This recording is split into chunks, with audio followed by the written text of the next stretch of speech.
VGC is supported by Patreon.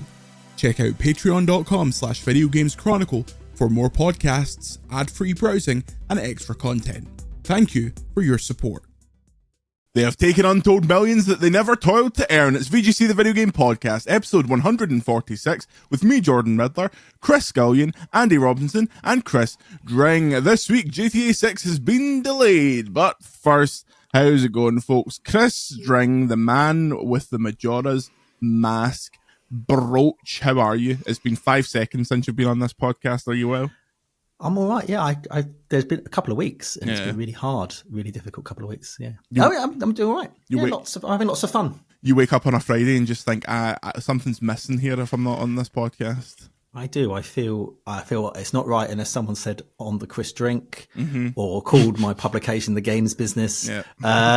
It feels wrong. Yeah, why would we call your publication the Games Business? Yeah, we all know it's the gaming businesses.gov. Games Business.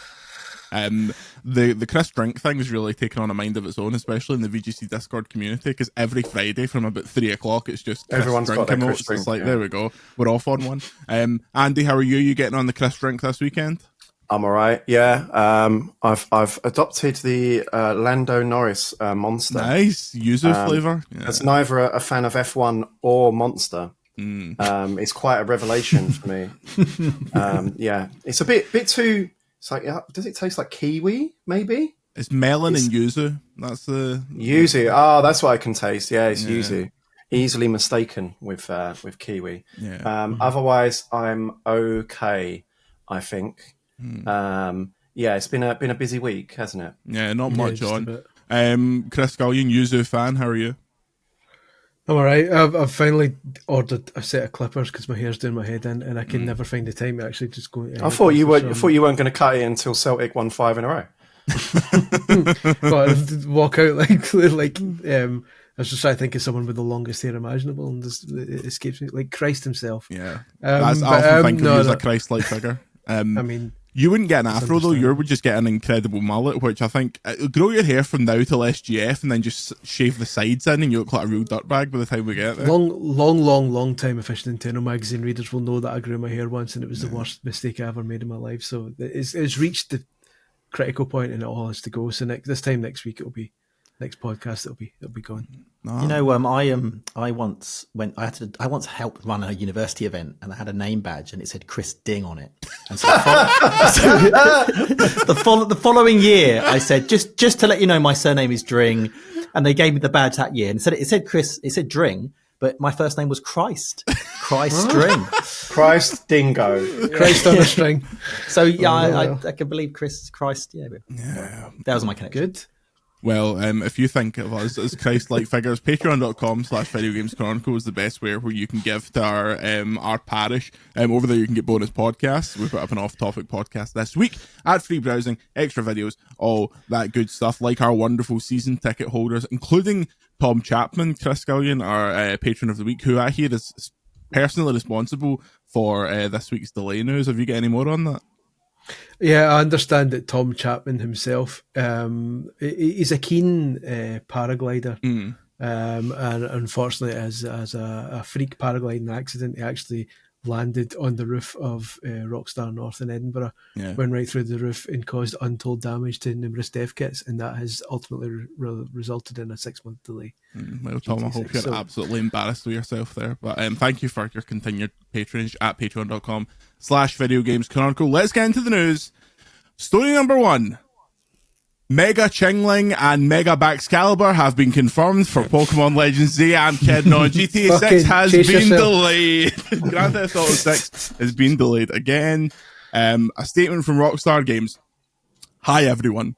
We are sorry for adding additional time. I thought it was very informal. That was hi everyone. Remember me? Surprise, motherfucker! This comes from Nico Bellic himself. Hi everyone. We are sorry for adding my cousin. Sorry, go. Adding additional time to what we realise has been a long wait, but these extra months will allow us to finish the game with a level of polish you have come to expect and deserve. We want to thank you again. It's actually for your a typo. Go again. Sorry, go.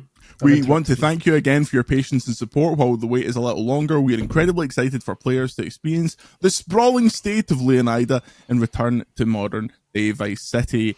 And a statement accompanying its latest financial results, Take-Two chairman and CEO and Chris Dring's best friend Strauss Zelnick added, Rockstar Games will now release GTA 6 on November 19th, 2026, and we remain both excited and confident they will deliver an unrivaled blockbuster entertainment experience. Chris Dring, we'll go to you first. Were you surprised? What kind of impact will this have on the game's business?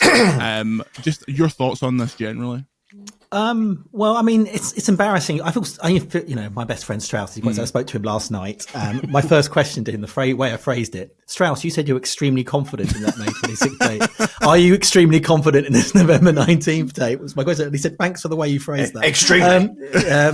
But ultimately, he just does what he's not a creator. He's not in the development offices at Rockstar, but he's the one that has to go and present this information to the public. The game's been delayed. But you said it wasn't going to be. And he went, because I was told it wasn't going to be. And he has to take the hit there, and Rockstar gets the hype behind it.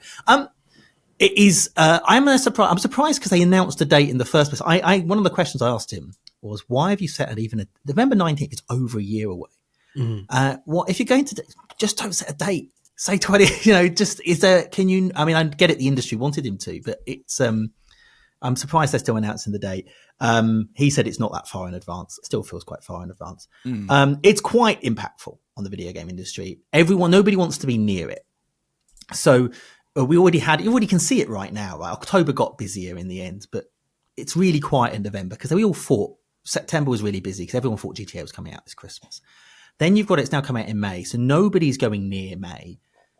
So I guess everyone was sitting there. When's Forza Horizon 6 out? You don't want to be anywhere near Wolverine, Fable. When is Fable 2 out? You don't want to be anywhere near that game. When is Fable come out? Well, you don't want to be anywhere near GTA. You don't Wolverine. When is that out? All of these games that we know are coming out next year are going to go. When can we drop? Because if you go early, basically looking at a very busy September, or if you go late, you push into 2027. When you're at the end of a development cycle, that's when the costs are at the most expensive. When you start making a game, you've got like 20, 30, I'm making up a number, but 20, 30 people, say, AAA game, working on it to begin with, doing all the setting up what the game's going to be. When you're deep in production, when you're end of production, you've got all QA on it and all that kind of stuff. That's when your team's like hundreds, thousands of people. And it's costly. It costs so much money. And so to delay things is not an easy thing to do. There's a lot of head scratching and conversations going on right now, I imagine. Presumably it's harder to bring a game forward than it is to push a game further back. So it's not like a lot of games who decided to release later in 2026 to avoid this May window can now go, okay, well, let's bring it forward now and then let's release it in June or something. That's really kind of... Yeah, well, I imagine people are asking that question. Sony, I know we knew that, I think with the Wolverine announcement, they said they were going to announce, they were looking into... announcing more about the game in June, and I bet somebody at Sony's probably just flying this past you, Insomniac. Any chance you can get the game out for June? Is there any way we could get out of that window? There'll be those conversations happening, but it's. I mean, I was going to say the same thing as you. Really, is that my biggest takeaway from this is the concern for what it does to all the other releases, because like to your point, you're already kind of seeing it now, the people who kind of jumped out of the way of the original release. Then you're going to have loads of people who jumped out of the way of the May release. And then now you're going to have loads of people ditching who were planning to come out next Christmas. GTA's well out by then. And presumably they're going to move as well. That's my concern. But also as well, like, right, it's not just that. It's like, if you listen to like the various reports and rumors, we could be a year away from PS6 by the time that thing comes out as well. Yeah, like GTA 4, GTA 5, which came out. Yeah, it's like the same thing, isn't it? Yeah. A month before. But at least on that generation, there was a GTA released earlier. And yeah, so it's bad news for most companies. I think it's bad news for PlayStation. The good news is most companies, I know I spoke to a few developers who were planning games or thinking about games for the end of 2026. And they were going, we should have a nice install base of active, engaged players at that point, because they've all come in for GTA, they're playing on the platform, and then that boosts things for games coming out later in the year. But now that's not happening. I think it's good news for certain. Like, I think the first company that I thought will be going, that's good news for us, is IO Interactive and their James Bond game. Because that's out in March. Yeah. It was out early enough, but it was always going to get drowned out. It's going to take a couple of months, and GTA is going to suck all the oxygen out. And now they've got a bit of a longer window. So I think there's a few games that benefit. But it's hard to move things forward. They might be able to squeeze things out a little bit better. It is handy they've set a date. And interestingly, it's because of Black Friday, a lot of companies tend to get most of their games out before that point in November. So it's quite rare you get that many games now late in November. We used to get it all the time, but because Black Friday is now a global thing, and there's a big sales window there. Because if you release a game at the end of November, you're competing with games that are on sale for half the price. If you're releasing a shooter, then you're competing with the shooter released a month earlier that's now half the price. And so that's why a lot of people get out of the way of Black Friday. So yeah, but I'm expecting now a really crammed sort of September, October release. I mean, at least we can have some degree of confidence this time. I remember people asking me, I guess, when was it delayed the first time? Was it earlier this year? Yeah, it was May, yeah. Yeah, so I remember people asking me then, like, are you confident this is going to come out? Not at all. Anyone who's followed Rockstar for any length of time knows that unless they've delayed it twice and shown you a couple of trailers and then delayed it again, like it's not going to hit that date. But I don't know, I think to your point though, like, what do you think's happened here? Because it is, I do think once that was the where the confidence came from, right? The fact that they actually put a date on it and they spoke so confidently as well. We don't tend to put dates on things that we're not sure about. It's not even like in development terms, and I'm gonna play fast and loose here. And if there's any developers of GTA-sized projects on the listening to this, they might say I'm chatting rubbish. But I would imagine a project of that size coming out in May has been content complete for a while, right? I reckon it's content complete now. Yeah, Breath of Tears of the Kingdom. They spent a year testing that thing, right? The scope and scale of a project like that, surely you're reserving basically a year to test that thing. Maybe I'm wrong. Maybe someone says, no, they come in fast and loose and blah, blah, blah. They work a bit different at Rockstar. But I would imagine typically they should have a pretty good idea, right?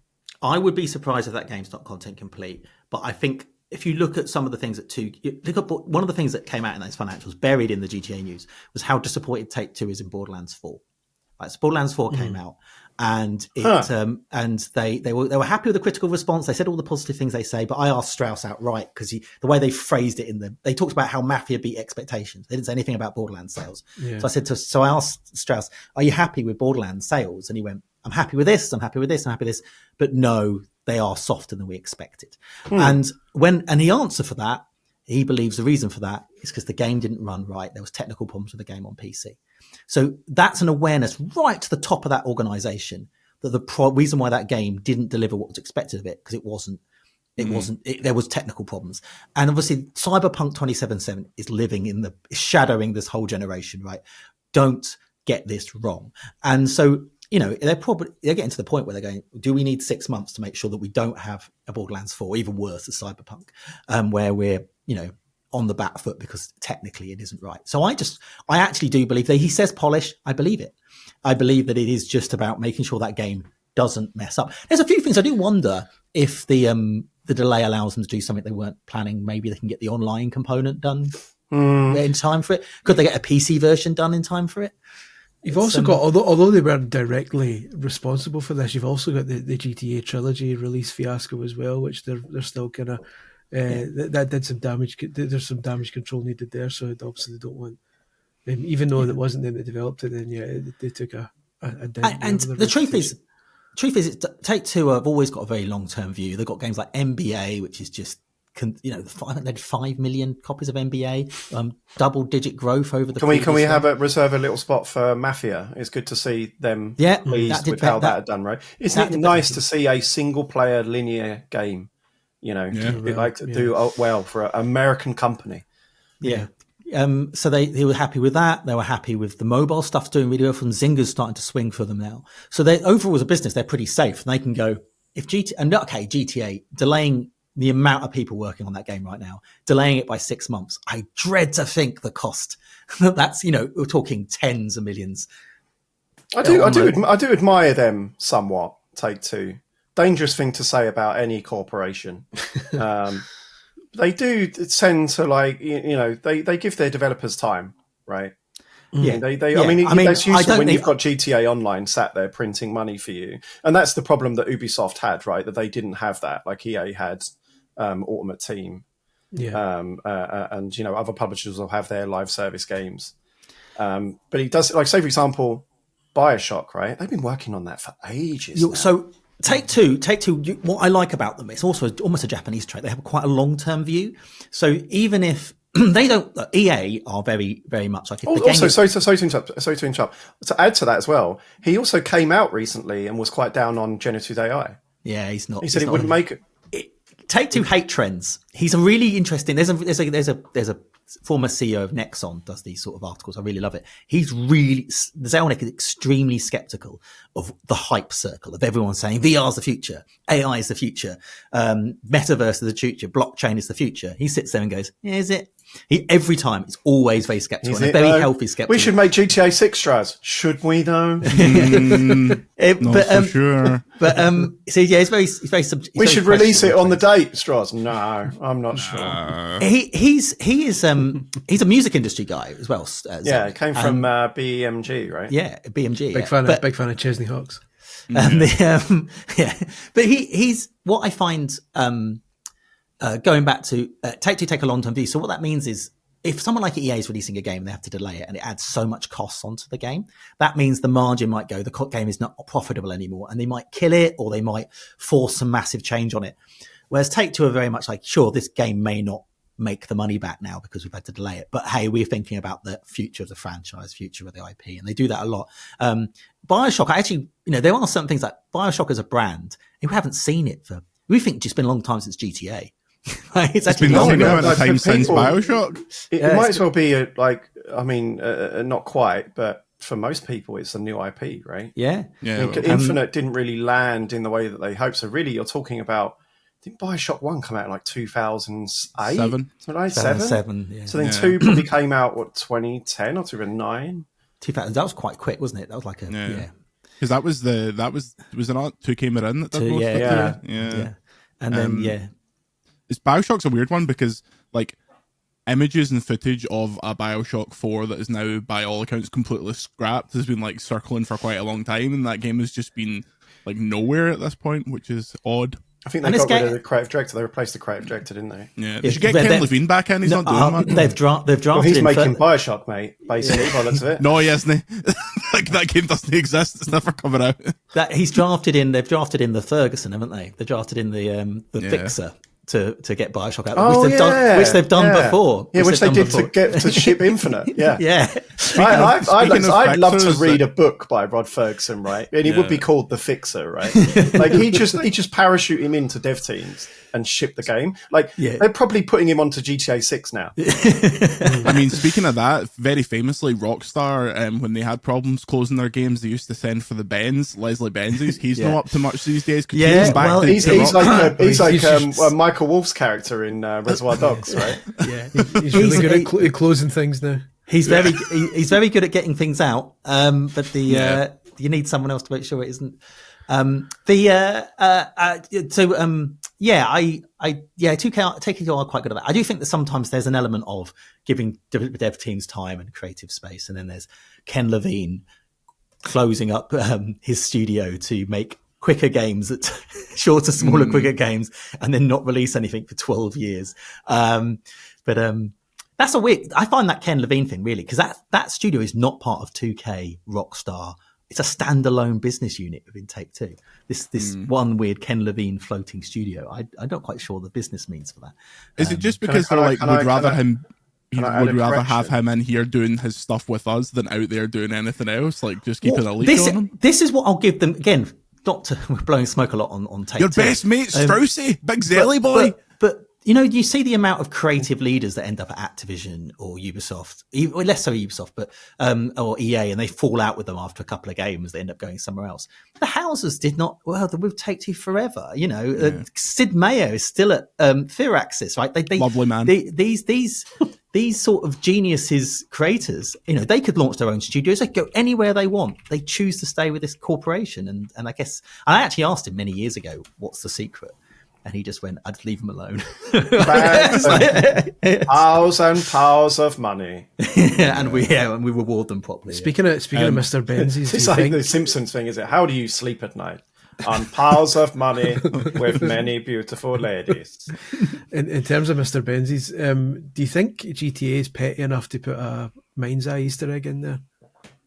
Taking the piss out of it? I think it would more likely be jokes ripping the piss out of Benzies than specifically Mind's Eye. But yeah, maybe they've specifically delayed it by 6 months just to put out a single Mind's Eye billboard. They'll call like the anti-depression drug in GTA 6 will be called like Mind's Eye or something like that. Or be called Benzoate or something. Benzie's the reason, and I'm sure they know this.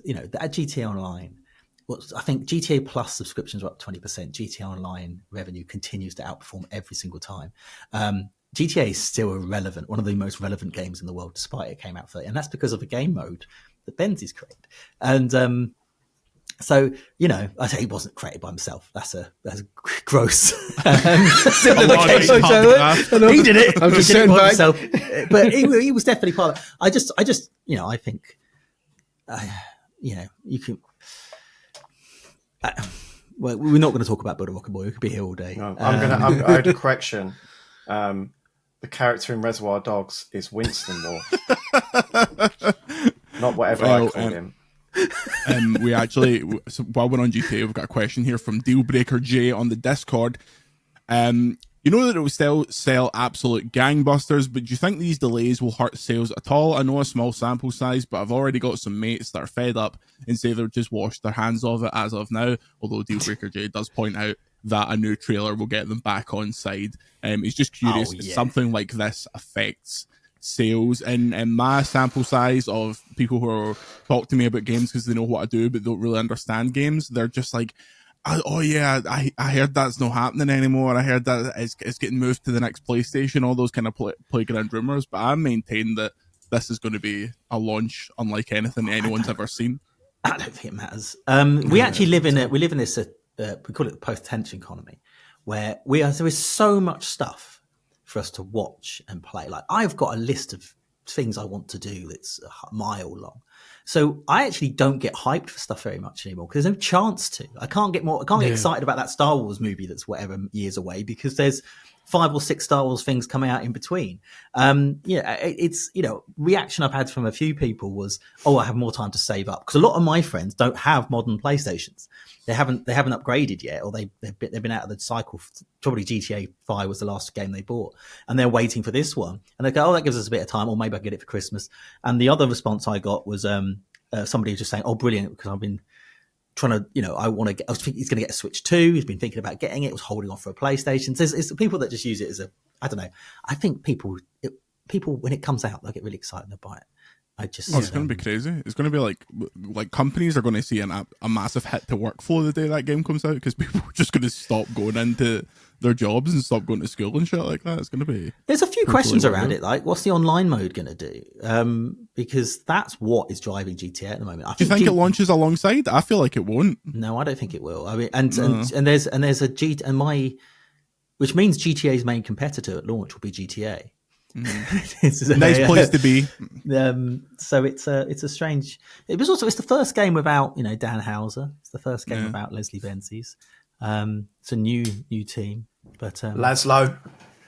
Yeah, that's what makes you worried. Curious about it. It's going to release into this whole. We're in the dying embers of the culture war, but it's still going to be affected by all that stuff, by people on Twitter like yakking and screaming about every perceived wokeism and moment inside it and stuff like that, which is going to be extremely tiresome. That's the thing. The fact that it was delayed by 6 months as well. In my brain, I was saying, "Good, that's 6 months of more peace and quiet." Before the social media has a complete meltdown over every single billboard, every single line that's in the talk radio stations or whatever the equivalent is in this, you're going to get people from the left and the right breaking down every single minutiae of this game, and it's just going to be soul destroying. So I'm just enjoying the calm before the shitstorm. Yeah. My prediction is still that physical copies of that game will not function until day one, for a day one patch, because they will be so paranoid about leaks and stuff like that. I think a game this size as well can also have wider ramifications for things like the ratio between physical and digital use like going forward, because if this is coming out at Christmas, the physical copies of that will sell out. So people might then go, well, they need it for Christmas, so we'll just get in the digital version. So that for a lot, that might be some people's first digital purchase, people who are used to buying traditional games. So then that might push them into the digital. So going forward, it could have ramifications. I think this will actually be a bit of a win for physical, this game, because I think it reaches beyond. I think it goes to people who are I mean, it's only anecdotal, isn't it? But we all know people who are like, the only game they're interested in is when's this game coming out. They don't have a PS5. They're going to go and buy one for it. Of course, but if you then go to Asda or Argos or whatever it is, the only places left that sell games, and it's sold out because it's the big Christmas game and it's going to be the biggest game ever, and you need to get that game to someone in time for Christmas, and you have to go digital. When was the last time a physical game sold out? When was the last time a GTA came out? Yeah, but a brand new GTA. 15 years ago, Chris. Yeah, and but it was a physical led economy then. Like a lot's changed since. But it's a good point. How many physical copies are there anymore? But has there it's because the sheer number of people who buy digital though. Like FIFA's the only one you could really look at. Yeah, but I mean, it's all to do with estimates. Right? The reason why these things sell out in the first place is that a retailer would go, we'll take X amount of stock, and so they only manufacture that amount of stock, and then they have to order more in. I just think GTA is going to be I don't think there's going to be a shortage of GTA games on launch, but I don't know. They've got another 6 months to manufacture them now. That's why they've delayed it. They've delayed it just to make more. Well, this is the thing that Zelnick said in my interview, because I said, why are you announcing so far in advance? He went, it's not really far in advance. By the time we have to be content complete, get it on a disc, get the marketing going, we're not that far from needing to be at that point. Yeah. And maybe he's right. I do wonder if they'll do one of those limited editions where it's all really fancy and expensive, ridiculous, and it doesn't come with a game. I guarantee, because their merchandise, like the Rockstar Warehouse or whatever, is always very good, and I expect it will be one of those that doesn't come with a game. To change the subject slightly, I'm really noticing. This isn't your podcast. How dare you? No, but I have noticed that there's been a real pullback on collector's editions and special editions, and I don't know if that's tariff related or cost related or anything else like that. The Resident Evil Requiem doesn't have it does in Japan, but it's rubbish. That doesn't have a collector's edition. Resident Evil always has a collector's edition. Metroid doesn't have a collector's edition this year. I don't know. I think that's actually a good point, because it was charmingly Xbox 360 era. I've got the Indiana Jones one sat there, and the box is ginormous, and that's like something that you would see in a game in 2013 or whatever. Like, they'd be stacking the shelves like that. How many Overwatch collector's editions sitting there for years? But as you say, the price of moving plastic tat around the world might just not be worth it at this point for a lot of companies. Dringo, the last thing I wanted to ask before we move on to the other Rockstar story is, how annoyed are PlayStation about this? Because I assume that GTA is going to be slapped on every PlayStation box going. At least that's what the plan was. Yeah, I think it's a bit of a win for Switch 2 in a way, because and I know that I've said this before and people challenge me on it because Switch is a bit broader, but I do think there is an audience of parents that will go, I want a copy of. I made a joke before about how a great PlayStation 5 bundle will be a proper family bundle, not a kids bundle, a family bundle, is PlayStation 5 with GTA 6 and Astrobot, right? Because mum and dad get the console for GTA 6, the kids can play Astrobot, right? It's a lovely little thing, and so I do think it would appeal to some corners of Nintendo's audience. The longer it takes that game to come out to boost PS5 sales, the more PlayStation Switch can build its audience. But no, I think it's a blow. PlayStation 5 sales are slowing down. We're at the tail end of the console cycle, at the bottom end of that sort of circle. where things starting to slow down. It is behind the PlayStation 4 in terms of, sales. It's in a difficult, it wants something to give it a boost, to give it some caveats there, though, isn't it? With without the pandemic, it'd probably be ahead, right? I don't know, because now it's fully in supply. Right, the pandemic meant that it was slower. Isn't it like 2 million units or something behind? Yeah, it's quite close. But you need to remember, GTA will sort that.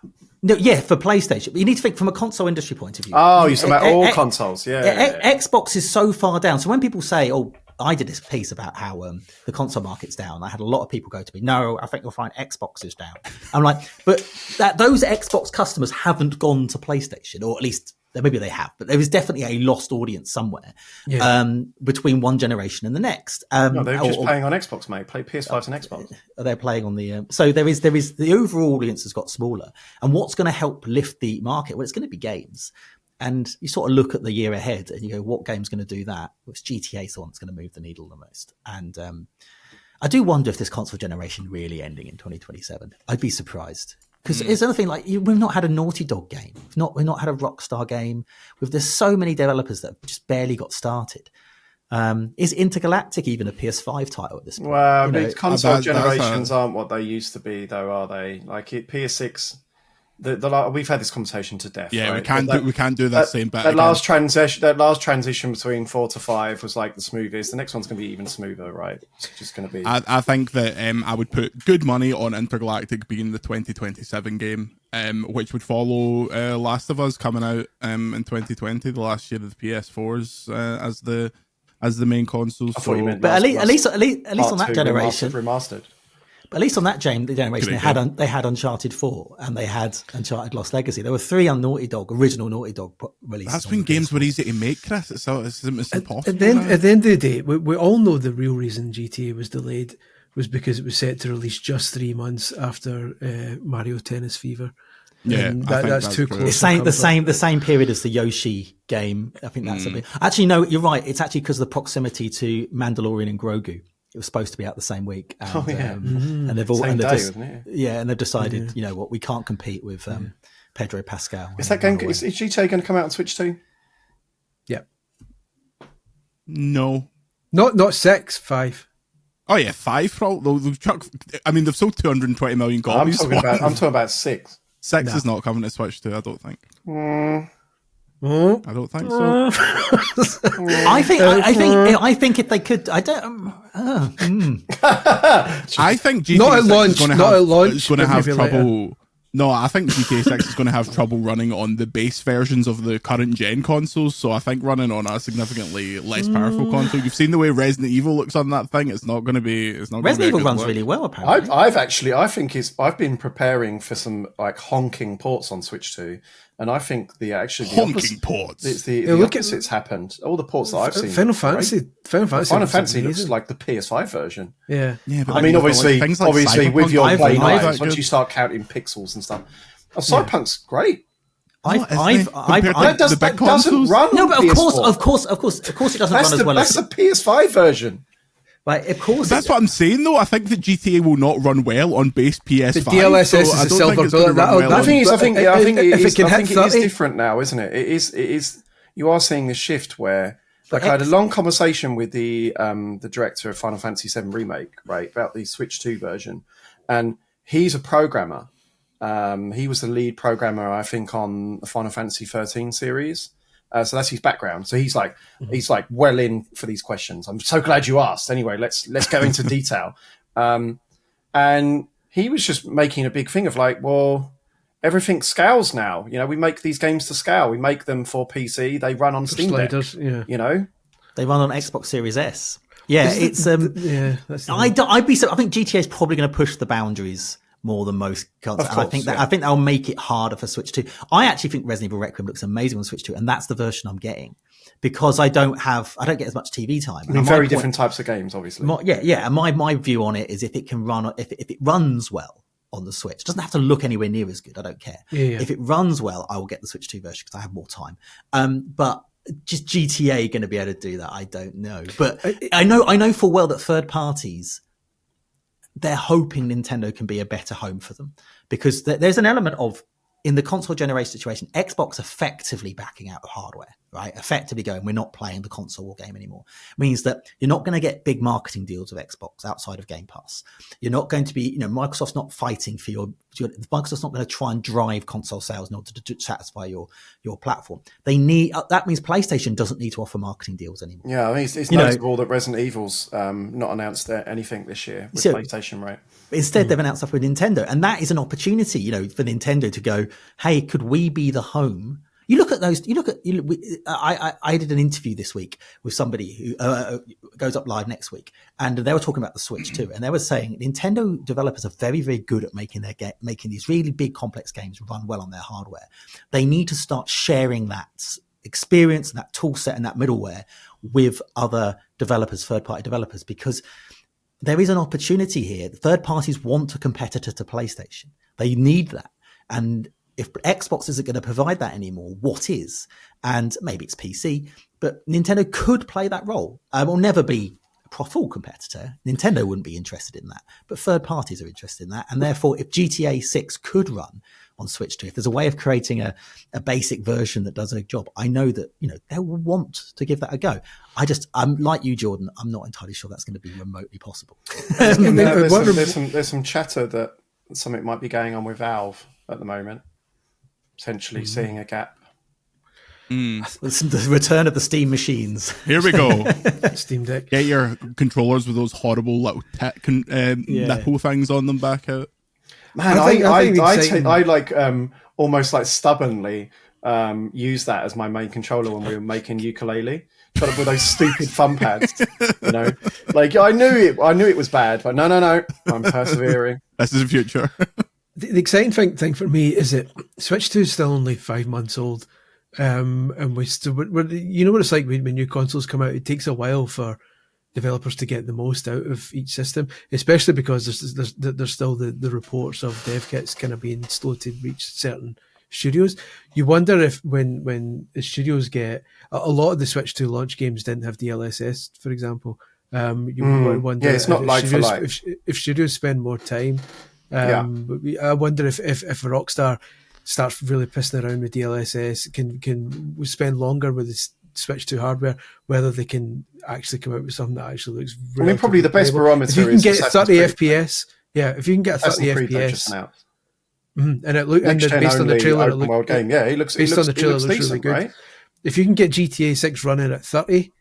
With all the ray tracing removed and stuff like that, with upscaled characters, they only need to render it at like 480 and upscale it, and it won't look as good as the others, but it'll be playable. It'll look like fucking Roblox. Sold. It doesn't matter. I think it's doable. Nobody's picking the Switch 2 version over the PlayStation version. I don't think that this is about a different audience, really. Hey, the GTA trilogy. This is a long time ago since I looked at the data. But the GTA trilogy's best-selling platform was PlayStation, but very closely followed by it was the Nintendo Switch, right? Really close behind. And it's and I think that's really fascinating. I think Hamaguchi-san, the Final Fantasy remake director, was saying to me, again with his programming background, that the challenge for them wasn't necessarily getting it to run on Switch 2, it was getting it to run in portable mode. Because obviously when it's in portable mode, Nintendo mandates that the power usage has to be much, much lower. And that's the issue, really, is the main challenge, is that if you ran that, with the same, the full throttle that you get in TV mode, the battery life would be like 30 minutes, right? So they lower it very, very low, actually. And he was saying that's the real challenge, is they probably could, I imagine, getting a competent TV kind of port is, again, like to Chris's point, the fact that it runs on Series S will probably be not that challenge. The challenge is getting it to run on a handheld. Yeah. I was thinking about this the other day, and this is I realize I'm maybe in the minority here, almost certainly, but I would buy a version of the Switch that's more powerful, that doesn't come out of the dock whatsoever. I just want a console because I never ever take it out of the dock, and I've been playing it so much recently with Pokemon, past 300 hours in Pokemon Legends ZA, game of the generation, and I was thinking, man, that's a great wee machine. See if it was just a skosh more powerful and I had to trade the portability for that, I would do it all day of the week. Take it out the top. What do you, on your 4,000 trips that you go on, what do you do when you're on the plane? Do you just look out the window and cry? I really can't get on with playing involved games on a plane. I play Balatro on my phone, and that's pretty much it. Like, anything more than that, I can't concentrate. There's too much shit going on in a plane to concentrate on. You are unfortunately the minority of how people play the Switch. Yeah. But it's interesting, Nintendo obviously with the last generation created a portable only Switch because that was that fine for most people. Nice little bit of kit, that Switch. Could they go the other way? I doubt it. A just a completely square box, some sort of cube, maybe painted purple. They just play games. Yeah, maybe give it like the Switch U or something. The unswitch. The unswitch. When we come back, we're still talking about Rockstar, but we'll also chat about Insomniac and a few of your questions. Patreon.com/Video Games Chronicle. We'll see you in a minute. And we are back. Story number 2. Rockstar claims it fired dozens of workers last week for leaking company secrets, not for trying to unionize.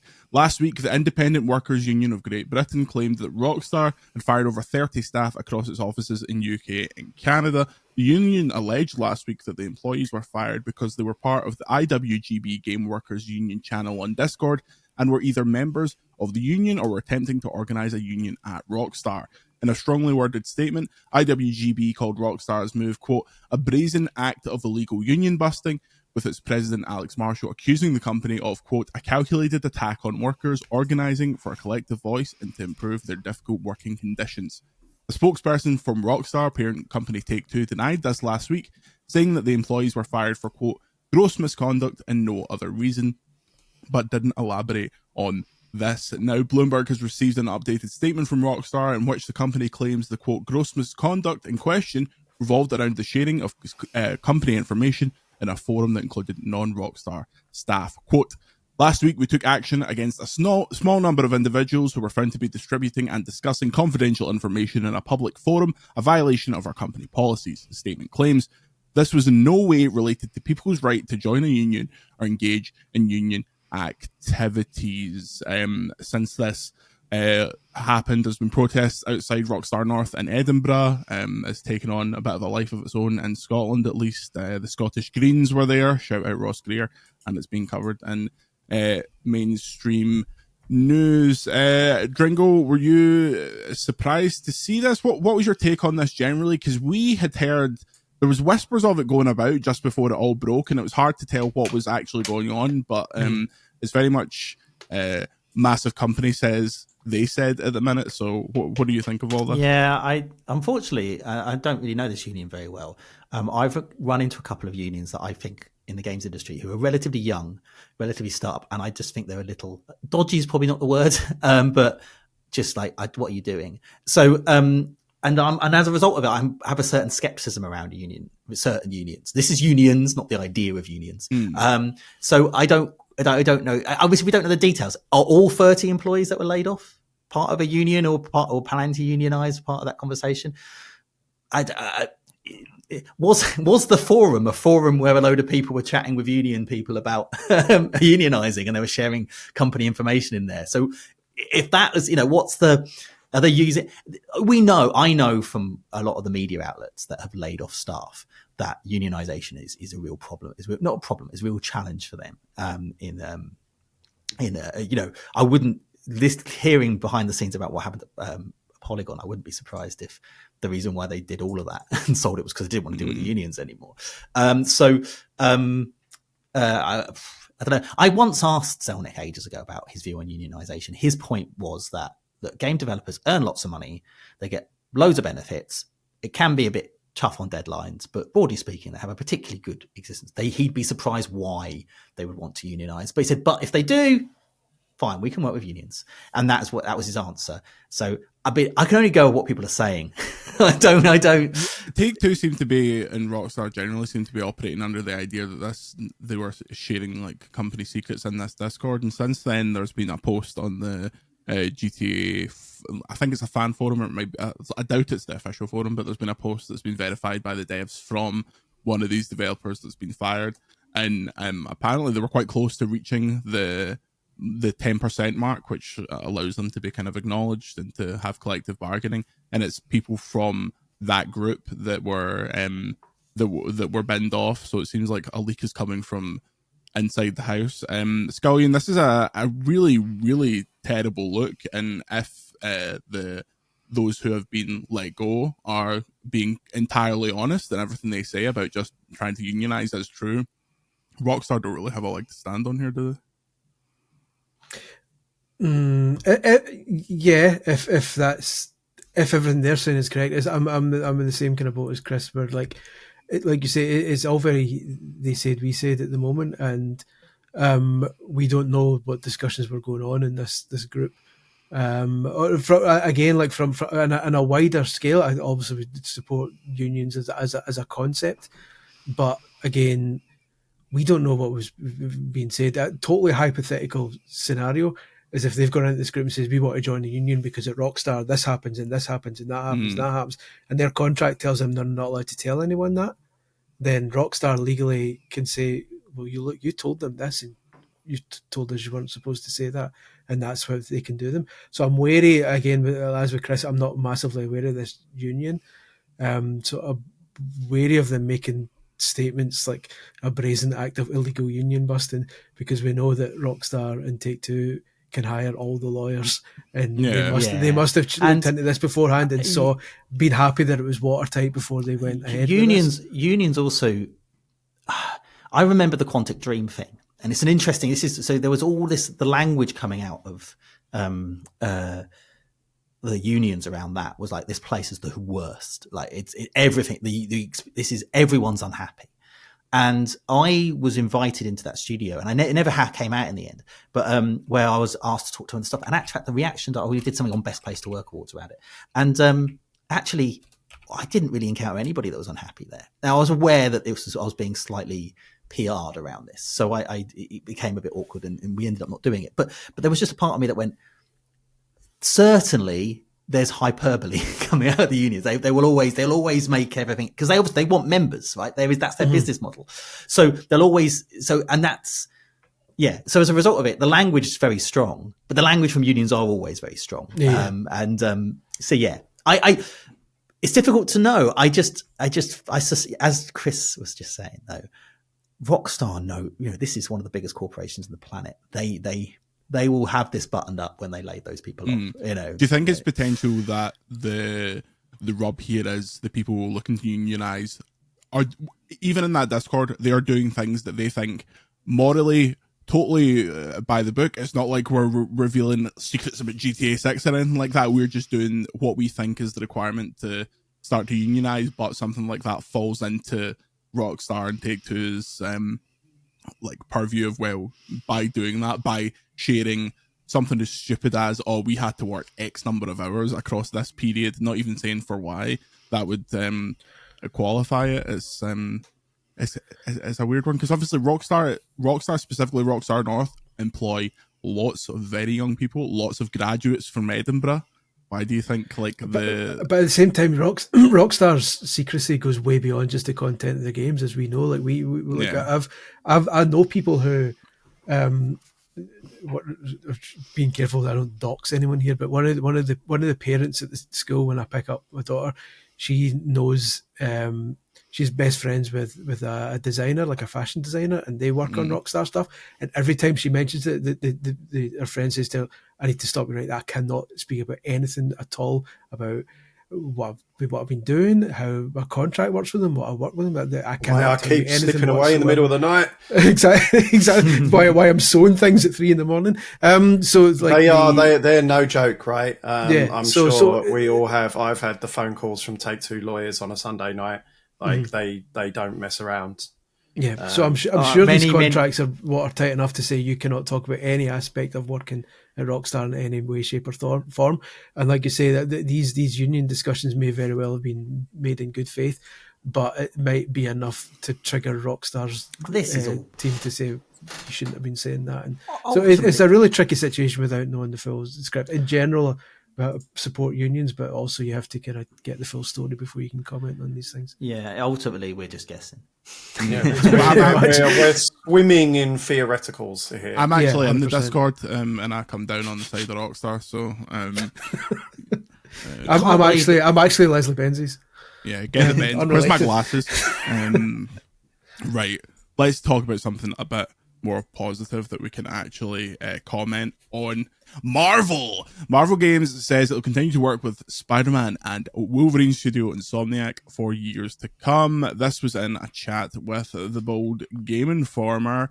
Their general manager, Haluk Mentes, said, "We've been working together for more than a decade and developed such a shorthand across the multiple Marvel Spider-Man games that when it finally comes time to bring Logan back in spectacular and visceral fashion," I love the way these people talk, "it was obvious to everyone on our team that Insomniac was the perfect choice. It was our shared culture and values that brought us together, and we're so proud to continue collaborating for many years to come." Gringo, what is the vibe from PlayStation on the Marvel and Insomniac partnership? Like, famously, those games cost a hell of a lot of money, but they seem very popular. Like, people are very excited anytime anything happens with Spider-Man or Wolverine. Does this seem like something that both sides will want to kick on with? I mean, Spider-Man's been associated with Sony because it's a Sony. Even the PlayStation 3 logo. PlayStation 3 font, come on, man. It's. I think that's one of their hero products at Sony. So I think that's true. Wolverine, I'll be interested to see how it does. They're skewing a lot older with that. And it's not an IP that's not Spider-Man. Especially if it was due to come out November 2026. Yeah, November 17th. Yeah, I think that's next September's game. I'd be shocked if that's not. Yeah. They Sony do try to avoid Q4 if they can. They don't always. Marvel going to say this. It's worth noting, Disney used to make, maybe years go back 20 years or whatever, maybe not 15 years. Disney had its own studios and made its own games. They decided that wasn't working, scrapped all that. And now they license their games out. They actually, if you look at their success rate with licensed games, particularly in the AAA side of things, it's really poor. Like that Avengers game, the Avatar game, Star Wars Outlaws, like you're starting to see a real diminishing return on their success rate. The exception to that is Insomniac, Sony, and Marvel. That triple threat of Marvel, Sony, and Insomniac has been a lucrative thing for everyone involved. Obviously, they spend a lot of money on those games, and they probably need to be a little bit more mindful of how long these games are in development for, and how much the costs are. But it's proven to be very successful. So I think nobody really want that to end. As great as Sunset Overdrive was, I don't think Spider-Man, the next Spider-Man would work great. We'll be doing 20 million units as a Sunset Overdrive game. But I think Wolverine's an interesting one, because I would say Wolverine.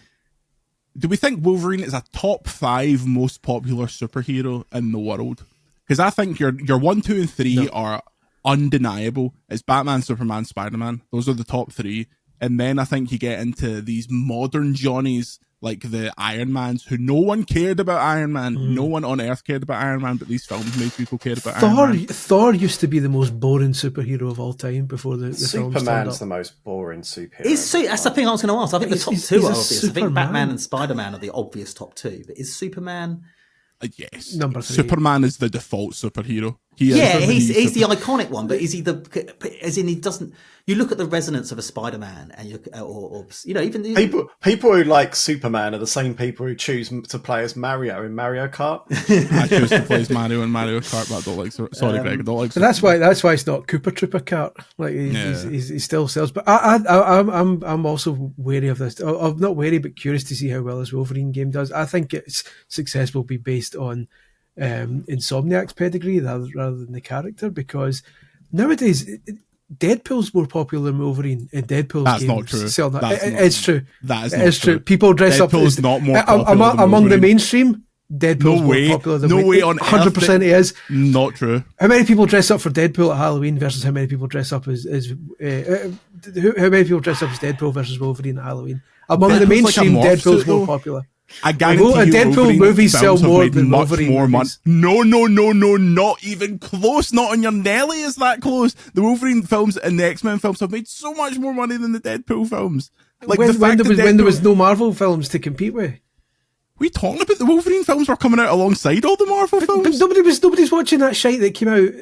People talk about Logan, say, "Oh, Logan was really good," but I just don't buy it. Deadpool was more. Wolverine movie just make like over $1 billion. Yeah, because Deadpool was in it. No, it made far more than Deadpool 2 because Wolverine was in it. Wolverine is the draw. But Deadpool 1 was probably made loads more than Wolverine as well, right? Because Deadpool's in it. Wolverine is a significantly more popular character than Deadpool. This is absolutely internet brain. Probably. I don't think Chris's suggestion is that absurd, though. I think that Wolverine is like by. I'd say I agree with you. But Deadpool historically, definitely Wolverine is the bigger IP. It's been going for a lot longer. But in the modern parlance, is I don't know. I was at Comic-Con and there was a lot more Deadpools than Wolverines, but it's just, it's a cultural thing, I think. And I think historically Batman and Spider-Man for me have always, if you look at I was looking at box office numbers, they're like the biggest superhero films, right? And so, but I think the point is, we're getting distracted, is that Wolverine isn't in that top, two. I wouldn't say Wolverine's top 2, but I think Wolverine's top 5. Like I would argue till I'm blue in the face that Wolverine's top 5, because when you get beyond Batman, Superman, Spider-Man, you get into like the kind of the waters where. But like you say, you've got the Marvel movies now. So Iron Man to the mainstream today is more popular than Wolverine.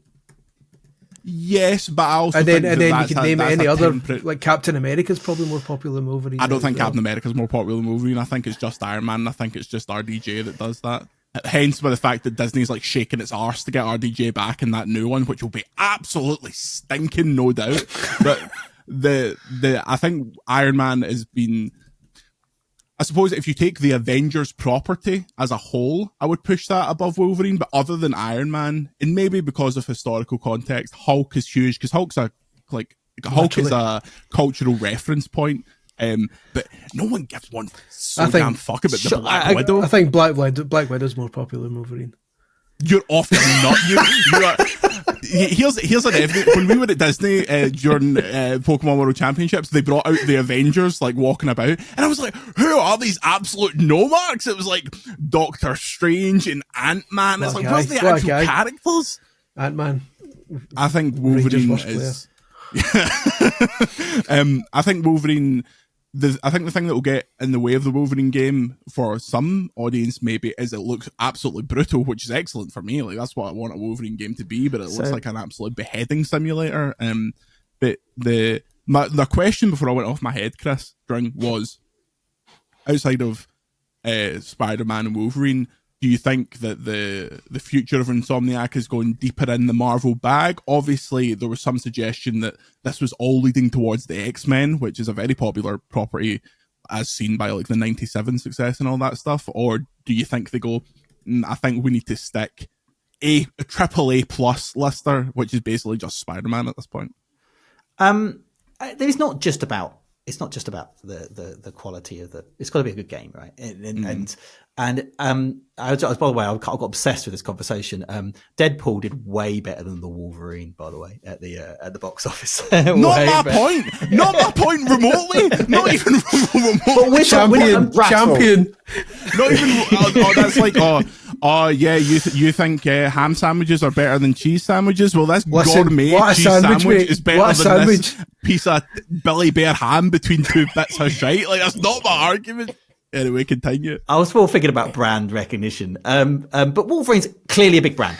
I've seen Wolverine was on the front of Marvel's Midnight Suns, right? And they didn't do anything. The Avengers game didn't do anything. Guardians of the Galaxy didn't do anything. There's a lot of Marvel games that didn't do anything. Part of that problem were the games.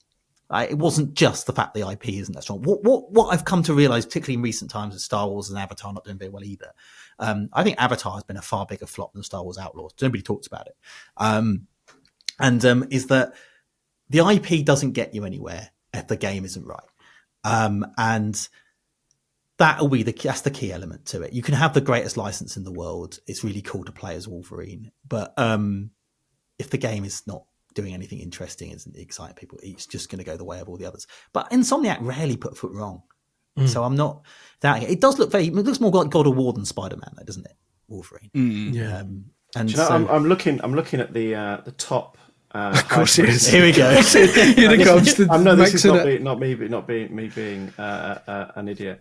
One of the top 10 highest grossing superhero films of all time is neither Marvel nor DC. In fact, it's all Marvel, apart from one superhero movie, and it's not DC. Can you guess what it is? A superhero movie that isn't Marvel or DC. It's not a Japanese one, though. It released in 2018. A superhero movie. Oh, The Incredibles 2? Yeah. Oh, that's cheating. Get that. That's a lot of shite. Superhero movie. It's the 8th highest grossing superhero movie. I don't know if this is the US. This looks like global to me. There's some curveballs in here. As someone who's not like a superhero nutcase, obviously it's the Avengers movie, and then Spider-Man at number 3, No Way Home, more Avengers, Black Panther at 6. Obviously that was a massive movie. Deadpool and Wolverine at 7, Incredibles 2, and it's Iron Man at 9, Captain America Civil War at 10. Then you got like Aquaman's at 11. I haven't even got to Batman yet. But Aquaman, another Spider-Man, Captain Marvel, then Dark Knight Rises. I was sure Dark Knight Rises was breaking records at the time, but clearly Marvel. Are they like a high, like are they like R-rated though? The Batman movies? Are they like maybe? The Batman, they're certainly more adult. They're a little bit less mainstream. You're not going to take little Jimmy to see Dark Knight Rises, are you? Yeah, or Deadpool for that matter. It is $1 billion. I think the Dark Knight still did. It was one of those mega ones. But yeah, it's. Are we culturally at the point now where we can say that the Dark Knight Rises was a bit pish? Like the first two were really good. 100%. Who wasn't saying that at the time? Lots of people that were very in their feelings about admitting that. No, I at the time I remember at the time with people being. It reminded me of the bloated sequel. It's like the Banjo-Tooie of Batman. Right? It's like they just went, let's just cram. How many characters can we cram in? Too many villains, too much stuff. They lost focus. Nolan's very good at a little bit, maybe too much Goya in there. Nolan. The Nolan sisters. I actually really like the Dark Knight Rises because I liked the arc of it in terms of but the moment he comes back is really good, and the Batman. RoboCop. Colleen Nolan. That's an in-joke, Chris. Sorry.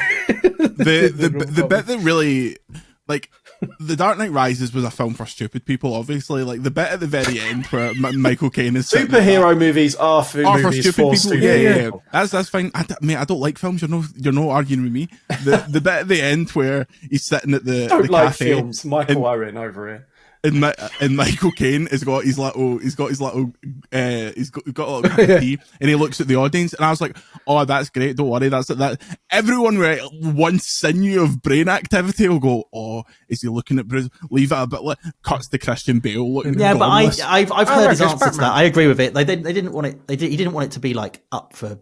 He was very adamant. He wanted people to know that it was he saw him, and it wasn't just an imagination. But my favorite, the bit that I didn't like about the Dark Knight Rises, we're getting right into the weeds of it. God, we've gone well off topic. Are we talking about Dark Knight Rises? This feels like a Patreon. Yeah. In Batman Begins, there's a bit where where he reveals to Rachel who he is, and he quotes her. He quotes back to her. So she says earlier in the film, it's not who you are, Bruce. It's not who you are. It's what you do that matters, that defines you. It's not what you're underneath. And then she says, tell me who I are. And he quotes her back. And she goes, Bruce. And then he swoops off. And it's Goosebumps moment. It's like one of the best moments in the series. They try to recreate that at the end of The Dark Knight Rises when Batman reveals to Gordon that, even the boy puts a coat around him. I'm like, Gordon, that happened 40 years ago. He doesn't remember that. It's I really stretch. Jim Gordon's been hard drinking and hitting the cigarettes for 40 years. I don't remember yesterday, mate. I'm not going to remember this wee twerp that I put my jacket on. Yeah. Anyway, sorry. I like the Dark Knight Rises. Yeah. Not as much. They should make a Gambit game. That would make me happy. No one's favourite superhero apart from me. Jubilee. The Jubilee. Yeah. Remy LeBeau, they call me the Gambit. Channing Tatum's accent and Deadpool Wolverine was really quite virgin on racist, but great performance. Loved it. Anyway, thanks for watching this superhero podcast for stupid people. Andy, what are you up to this weekend? I can read one thing and nothing more.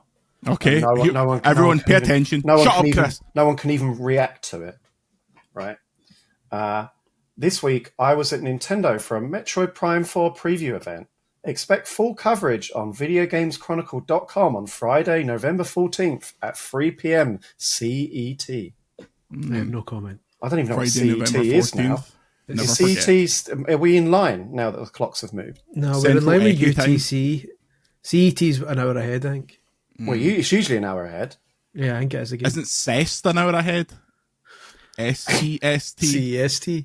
Yeah. There's always like it's a brilliant part of the year, and it's usually this time of year, isn't it, when people start putting their Nintendo previews up like an hour early an hour ahead. or an hour late, because the clocks have moved in Europe, and then like they muddle up their embargo times, and like people like putting up Bayonetta reviews an hour ahead of everyone else in the US, and yeah, that's always fun.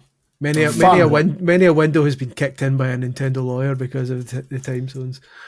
But yeah, It's their own fault for where they headquartered themselves. Doesn't matter where the clocks are in France. No one's going to work. Ringo, what are you doing this weekend? I'm being a bit boring. I've got a really cool interview going up on the Game Business on Tuesday. That sounds boring. Shigsy? She in that range. No, not quite that good. Batman. But it's with David S. Goyer, the writer of The Dark Knight Rises. So I'm actually. How do you know the writer of The Dark Knight Rises? Because he wrote a Call of Duty game. Okay, yeah. How do you know the writer of a Call of Duty game? Because he was somehow knowing a writer of a Call of Duty game is even more impressive. Because than knowing the Andy, writer of The Dark Knight Rises. I work in the games media, and once The games business. they You put forward, famously speak to writers of Call of Duty games. and they once put forward the writer of one of the Call of Duty game, Black Ops game, and it was David Goyer who wrote, the Batman Dark Knight. Did he trilogy do the Call of Did he Duty? write Black Ops 1? He wrote one of them. I can't remember which Is one that- it was. I think I remember he wrote interviewing him one at of the good one, HMV. He wrote the Call of Duty game that ends with Michael Caine in a cafe and looks up and sees so many catfish at the table across from him. Call of Duty, another franchise for stupid people. Anyway, you've got a big Moving on. interview going up. I've got a big interview doing. I'm going. I'll be doing entertaining the kids. I'm not doing anything fun. I'm not on the Chris Drink. I'm working on something that I'm quite excited about coming out on Tuesday. You playing Pokemon Legends ZA yet? No, So let's talk about something fun. I'm Now going to we're do that. talking, right? One more hour. I haven't started it yet. I've just finished Bonanza. I've done everything, the DLC, absolutely everything in that game, and I adore it. And now next on the list, Pokemon Legends ZA, and I can't wait. Now you're graduating to a proper game. If Chris Dring reviewed Nintendo games, you'd have to introduce a 20-point scale. I really this did one's love. a 10. I did love Bonanza, but I spent a long time in that game. It wasn't. It's interesting reading the reviews back. And they say that in the same way as like, I spent a lot of time in that game. I lost a lot of friends. I loved a lot of people in that my game. son. Where's Chris? Oh, he's playing Donkey Kong Bonanza again. My son played it alongside me, so I was playing it, and then he was playing it. And the amount of times I ended up just redoing levels or going back to that game. I've done that game a lot. I probably put about 100 hours into going. You're ruining it. And no, it's quite the Completely opposite. screwed the level up. No, he'll be like, I can't beat this boss. Can you help me get past this bit? Right, Daddy, can I have some dinner tonight? No, I'm playing Donkey Kong Bonanza. It's bananas for dinner again. I really admire Bonanza, is basically what I'm saying, because I put a lot of time into it. Eat, smash your rocks and be quiet.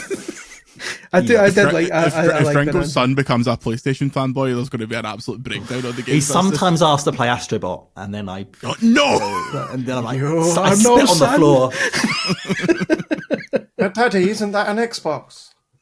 Oh, Yes, son. Oh, it's not. Nintendo. He's not. He's never going to go that low. The Oh, you've done it. Just burning every bridge imaginable here. Superhero fans, Oh, you've done Call of it. Duty fans, Xbox fans all hate us now. I'm joking. it's all right. They're long gone. Speaking of Nintendo fanboys, Scullion, what are you up to this weekend? Brilliant. Shaving my own head, learning Japanese, writing a book. Just the usuals.